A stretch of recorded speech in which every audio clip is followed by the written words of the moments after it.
Henry and Gordon were lonely when Thomas left the yard to run his branch line. They missed him very much. They had more work to do and had to fetch their own coaches. The big engines thought they were too important to fetch coaches. James grumbled too. "We get no rest, we get no rest," they all complained. But the coaches only laughed. "You're lazy and slack, you're lazy and slack," they answered. Altogether, the engines were causing Sir Topham Hatt a great deal of trouble. The big stations at both ends of the line each have a turntable.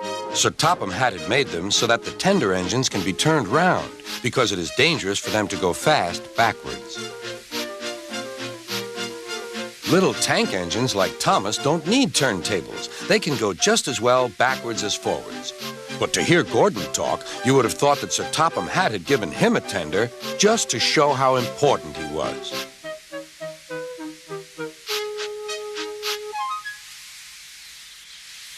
"You don't understand, little Thomas. We tender engines have a position to keep up.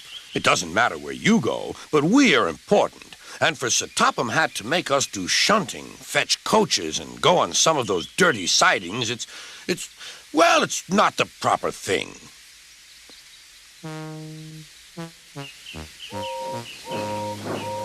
Thomas chuckled and went off with Annie and Clarabelle. "Disgraceful," Gordon hissed as he ran backwards to the turntable.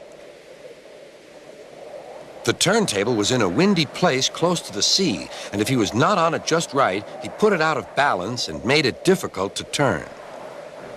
Today, Gordon was in a bad temper, and the wind was blowing fiercely. His driver tried to make him stop in the right place, but Gordon wasn't trying.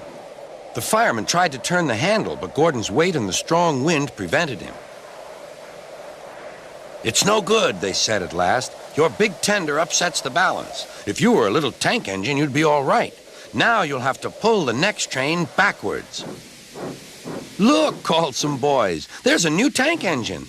"Oh, it's only Gordon back to front." "Hello," called Thomas. "Playing tank engines? Sensible engine. Take my advice. Scrap your tender and have a nice bunker." Gordon said nothing. Even James laughed when he saw him. "Take care," hissed Gordon. "You might stick too." "No fear," chuckled James. "I'm not so fat as you." "I mustn't stick," thought James. He stopped on just the right place to balance the table. It could now swing easily. Gordon arrived in time to see everything. James turned much too easily.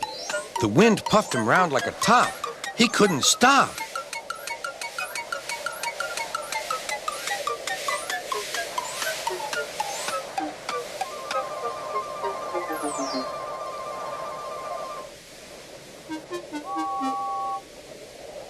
"Well, well," said Gordon. "Are you playing roundabouts?" Poor James, feeling quite giddy, rolled off to the shed without a word.